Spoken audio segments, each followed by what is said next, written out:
खैचो मिटई मोर संदेहु, जैसे राम जी के हाथ में धनुष गया, लेत चाप आपू ही चढ़ी गया। परशुराम मन विस्मय बस करो, नारायण आ गए, नारायण का धनुष मैंने इनको दे दिया।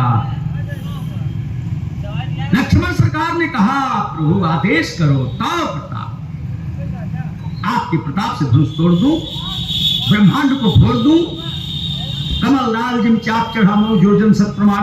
राम जी ने कहा लक्ष्मण बैठो, हम लोग कंपटीटर नहीं है, बैठ। लक्ष्मण को बैठा दिया।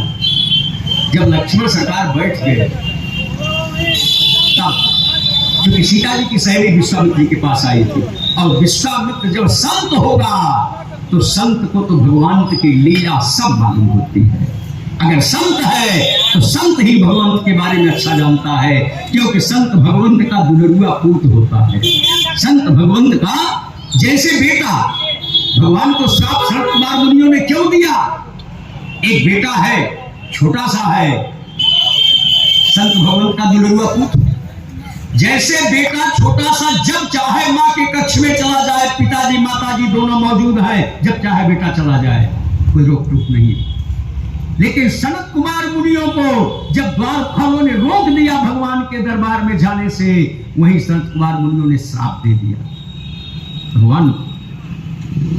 तो संत तो भगवंत का दुलरुआ पूत होता है, और संत के स्वभाव को, संत की रचना को, संत की व्यवस्था को, भगवंत की व्यवस्था को, सारी व्यवस्था को केवल संत जानता है। संत विश्वामित्र शुभ समय का को जानते थे कि विश्वामित्र समय शुभ जानी। उस शुभ समय कौन सा था?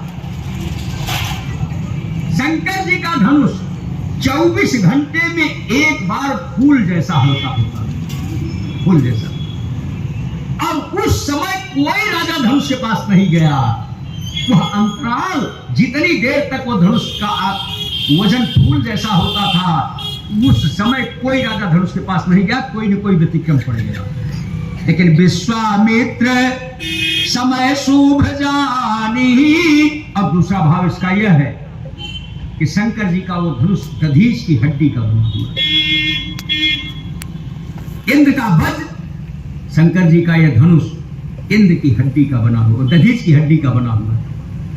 दधीच जी का प्राण शेष था, मृत्यु नहीं आई थी, लेकिन देवताओं के कल्याण के लिए दधीच ने अपनी सांस को रोक लिया, और उनकी हड्डी से शंकर जी का धनुष बनाया गया और वज्र बनाया।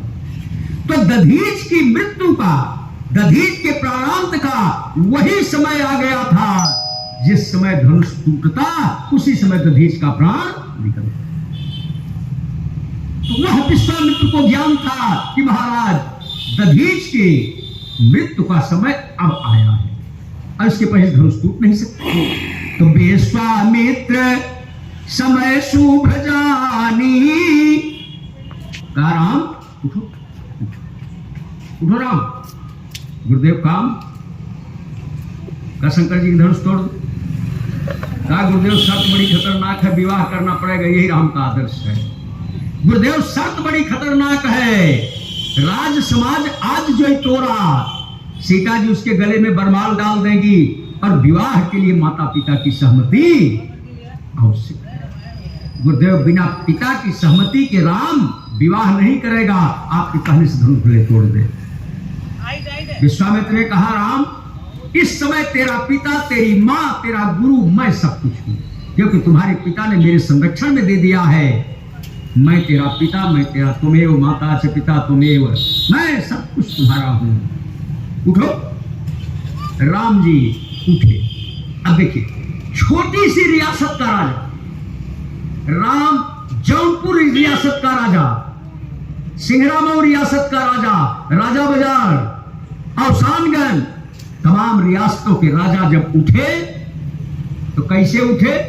तमकी, ताकी, ताकी, तमक के उठते थे, तमक के चलते थे, तमक के धनुष उठाते। यही जगत और जगदीश में फर्क है। आज पूरी दुनिया का स्वामी उठ रहा है। कैसे उठे? ठाढ़ भये उठ सहज सुभाए, धवनी जुआ मृग लाज लजा, जैसे कोई सिंह जंगल में बैठा हो और अंगड़ाई लेके सिंह उठता है, राम जी सहज भाव से उसी सिंह की तरह अंगड़ाई लेके उठ के खड़े, सहज भाव से धनुष के पास गए तो सहज ही चले, सहज भाव से जाते भी धीरे धीरे मस्ती से, बाकी राजा दौड़ के जाते थे, जय करके जाते, लेकिन राम जी उठे, सहज भाव से उठे, सहज भाव से धनुष के पास गए, क्योंकि राम की सारी आदत ही सहज है।